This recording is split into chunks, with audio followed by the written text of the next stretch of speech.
Tonight, another COVID-19 case here in Jefferson County. We'll have the most up-to-date numbers statewide and what precautions leaders are taking. And we'll be live with Tuscaloosa Mayor Walt Maddox later in this broadcast talking about coronavirus concerns and proactive measures with 2 cases in Tuscaloosa County now. Plus, the latest on the virus's impacts on school districts and travel. It's all next. Live with local coverage you can count on. This is CBS 42 News at 5:30. For starters, they've lowered the Fed rate from what it was, which was 1 to 1.25, and it's been lowered down to 0 to... We begin tonight with breaking news, the latest on coronavirus concerns across the country. At a news conference within the past 60 minutes, President Donald Trump announcing the Federal Reserve is cutting its target interest rate near 0. It's a bold emergency action to support the economy. Welcome in. I'm Michael Clark. This all coming as Governor Kay Ivey has just announced that state employees will be working from home starting tomorrow, at least until April 6th. Ivey making this announcement as more cases of coronavirus have now been confirmed here in Alabama. So far, the total number 13 as more cases are announced around the country. CBS 42 News reporter Malik Rankin joins us now in our Coronavirus News Center, breaking down some of those numbers. Malik? Good evening, Michael. Taking a look at what's going on here in Alabama, as you said, we have those 13 confirmed cases.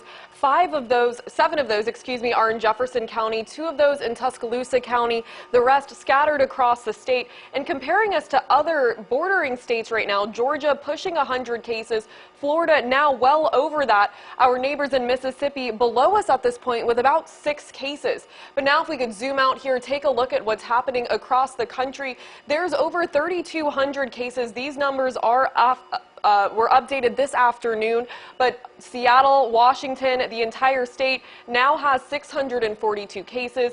California nearing 400, and the state of New York, one of the highest case counts in the country, 729. Now, these numbers, of course, are ever evolving. We'll make sure to give you the most recent numbers as we have them. But for now, Michael, I'll send it back to you in the studio. As more and more Alabama schools are set to close starting tomorrow, the United States Department of Agriculture has granted Alabama a statewide waiver to the National School Lunch Act. That's all according to Congressman Robert Aderholt. Aderholt says the waiver is effective immediately and continues through June 30th of the year. The waiver will allow schools to continue feeding students even though facilities are closed. Aderholt says it will be up to the individual school district to set how they will feed students. And tonight, more long lines this Sunday evening at grocery stores across our area.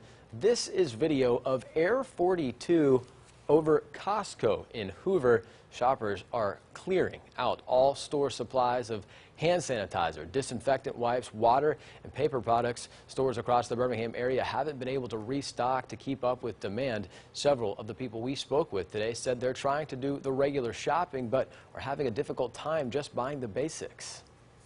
To see if y'all had any meat or milk or just things that we could sustain for the next few weeks. And has that been difficult to find around town lately? So we actually drove from Georgia to see some friends, so we know we're completely out in Georgia, so we were hoping that there will be a little bit more here, but so far it's not looking so great.